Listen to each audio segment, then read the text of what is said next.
اللهم أهل علينا شهر رمضان بالأمن والإيمان والسلامة والإسلام والتوفيق لما تحب وترضى يا ذا الجلال والإكرام. اللهم أعنا فيه على الصيام والقيام. اللهم اجعلنا ممن يصوم رمضان ويقومه إيمانا واحتسابا لوجهك الكريم يا أرحم الراحمين.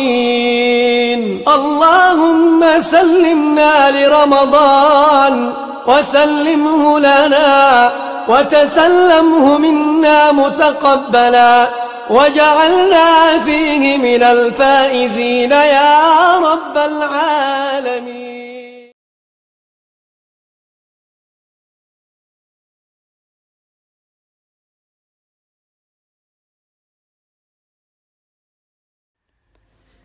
Titre du livre: Vers le véritable Coran. Les découvertes révolutionnaires qui ébranleront l'islam traditionnel, par le professeur Tariq Samir. Module 1. Théorie linguistique. Toutes les vérités sont faciles à comprendre une fois qu'elles sont découvertes. L'objectif est de les découvrir. Galilée. Introduction. Au fil des siècles, la question de l'existence de Dieu a suscité un intérêt soutenu dans le domaine de la recherche. Le mystérieux lien entre l'entité divine et l'humanité continue d'alimenter nos interrogations les plus profondes. Depuis les premiers jours de l'humanité, Dieu a envoyé des prophètes et des messagers afin de nous guider et transmettre sa parole. Ce cours initiatique vise à approfondir notre compréhension du dernier message divin, le Coran, qui constitue le maillon ultime d'une chaîne ininterrompue de révélation. Cette initiation servira de guide et de référence tout au long d'une série de cours subséquents. Un des axes majeurs de ce cours porte sur la question « Pourquoi le Coran ?» En effet, le Coran représente le message ultime de Dieu, englobant tous les messages précédents et s'adressant à l'humanité entière, quelles que soient ses croyances. Ce livre sacré appartient à chaque individu sur Terre et ne peut être revendiqué par une catégorie spécifique de personnes.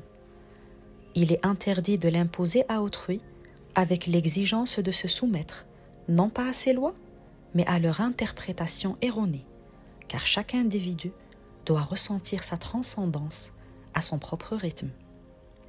Dieu nous accorde le libre arbitre de croire ou de ne pas croire en lui, comme mentionné dans le verset 29 de la sourate Al-Kahf, la grotte. وَقُلِ الْحَقُّ مِنْ رَبِّكُمْ فَمَنْ شَاءَ فَلْيُؤْمِنْ وَمَنْ شَاءَ فَلْيَكْفُرْ. Au cours de cette exploration, nous replacerons les éléments dans leur contexte, en commençant par l'origine, à savoir la langue arabe. Il est crucial de comprendre que l'arabe n'est pas une création humaine, mais un don du Seigneur à notre ancêtre Adam, transmis à travers les millénaires. Nous aborderons également la profanation et la dépréciation de cette langue, ainsi que les conséquences que nous subissons aujourd'hui à cause de cette situation. Nous examinerons les questions fondamentales sur lesquelles repose le Coran, ainsi que la façon de le lire et de le décrypter correctement. Nous étudierons la relation entre l'incommensurable et le réel, la foi et la raison, et enfin, la signification ultime de notre existence. Par ailleurs, nous aborderons les différents courants religieux depuis leurs origines. Ce cours ne se limite pas à une simple exploration intellectuelle et spirituelle.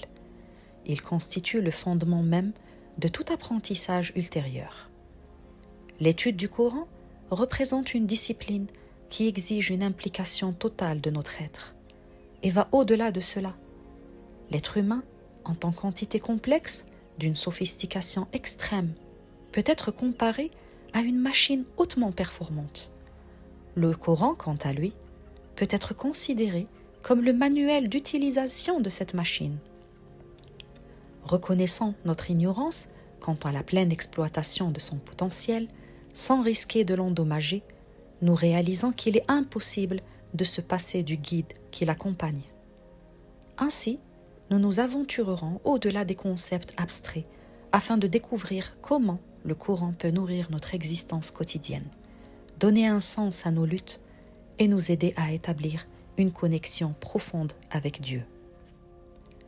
Au cours de cette étude, nous serons exposés à des idées qui défieront nos perceptions et élargiront notre compréhension. Nous serons invités à remettre en question nos préconceptions, à explorer de nouvelles perspectives et à établir des liens entre le Coran et les questions fondamentales liées à notre existence. L'étude du Coran est un voyage sans fin, une quête perpétuelle de vérité et de sagesse. Ce cours se propose d'être une boussole pour ceux qui se lancent dans cette aventure passionnante. Préparez-vous à ouvrir votre esprit et à plonger dans les profondeurs du Coran. Ensemble, nous explorerons les méandres de la pensée humaine et nous nous éveillerons à une compréhension renouvelée de la beauté et de la transcendance de l'essence divine. Soyez les bienvenus dans cette exploration captivante. Volet 1. Contexte historique et socio-culturel. Tous les musulmans sont unanimes sur le fait que le Coran soit un livre sacré qui émane directement de Dieu. Au fil de l'histoire arabo-islamique, d'immenses efforts ont été déployés pour établir la législation religieuse, notamment dans les domaines du droit, de la socio-économie, de la politique et des autres branches de la connaissance, mais se fondant majoritairement sur les hadiths, considérés comme base fondamentale des courants islamiques actuels, qui ont émergé une centaine d'années après la mort du prophète Mohammed, que la paix soit sur lui. Cependant, il est nécessaire de noter que cette même ingéniosité et ces efforts soutenus n'ont pas été déployés dans l'interprétation et la compréhension du Coran, ce qui a fait que sa clarification et son interprétation sont les aspects les moins développés dans le monde musulman. Or, les secrets que le Coran recèle font de lui la première source de la science qui régit toutes les lois de l'existence.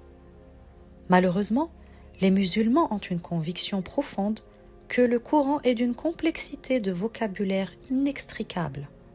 Ils croient que les hadiths ont été établis afin de simplifier cette complexité et aussi que la parole du prophète est complémentaire et égale à celle de Dieu. La présence de nombreuses exégèses sont empreintes d'influences sociétales, culturelles, linguistiques, politiques et économiques. Et celles-ci semblent très souvent éloignées du texte sacré à cause de ces facteurs. Écrasés par des traditions ancestrales, ils n'ont pas encouragé la recherche et l'exploration des richesses du Coran et de ses mystères. C'est alors que ces interprétations ressemblent à des histoires, des paraboles et des opinions diverses sur le sens de chaque verset, étant donné que l'interprétation reste superficielle et limitée au sens propre du terme, ce qui s'apparente plus à une légende qu'à un véritable manuel de vie valable en tout temps et lieu. Petite notion sur le hadith. Le hadith, perçu comme une discipline consacrée aux paroles et aux actes du prophète Mohammed, que la paix soit sur lui, a été développé dès le IIe siècle de l'ère islamique par les érudits de la tradition. Il représente la manifestation de ce que l'on appelle communément la sunna. Dans l'islam sunnite, qui prédomine largement, il est considéré comme le deuxième texte fondateur après le Coran.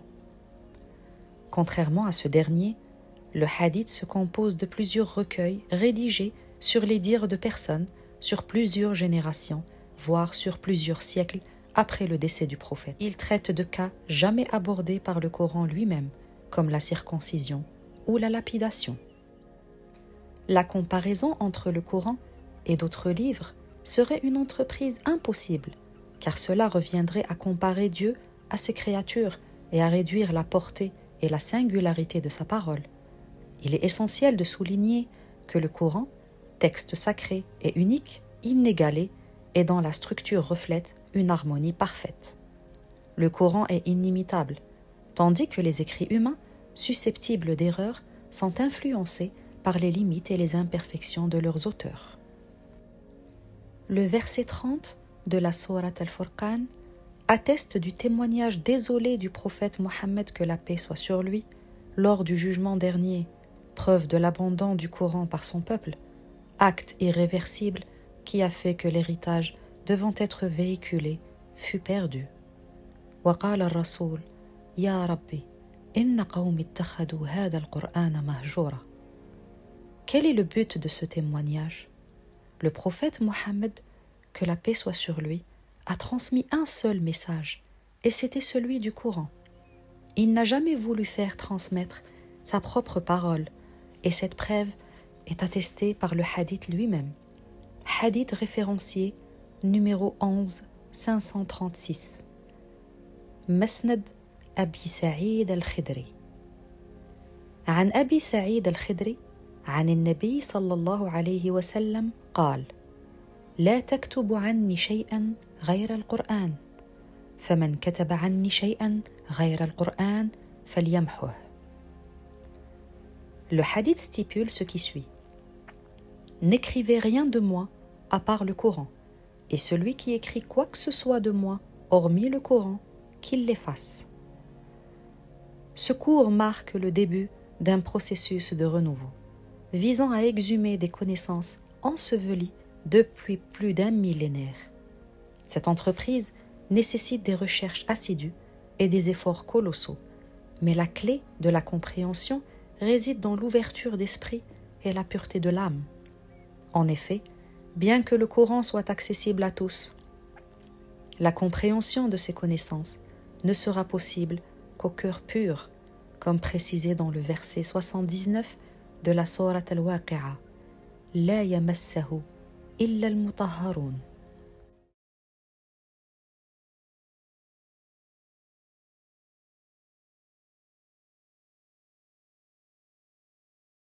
يا أيها الذين آمنوا كتب عليكم الصيام كما كتب على الذين من قبلكم لعلكم تتقون أياما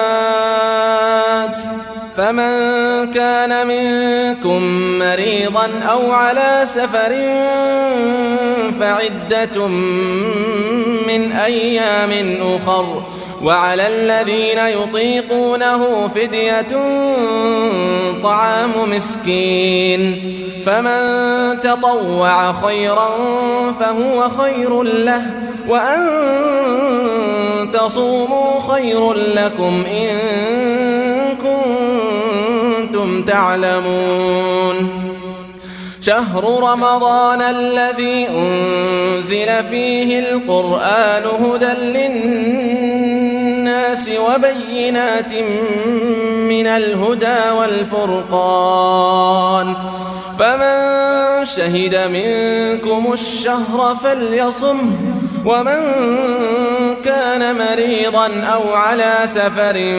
فعدة من أيام أخر يريد الله بكم اليسر ولا يريد بكم العسر ولتكملوا العدة ولتكبروا الله على ما هداكم ولعلكم تشكرون وإذا سألك عبادي عني فإني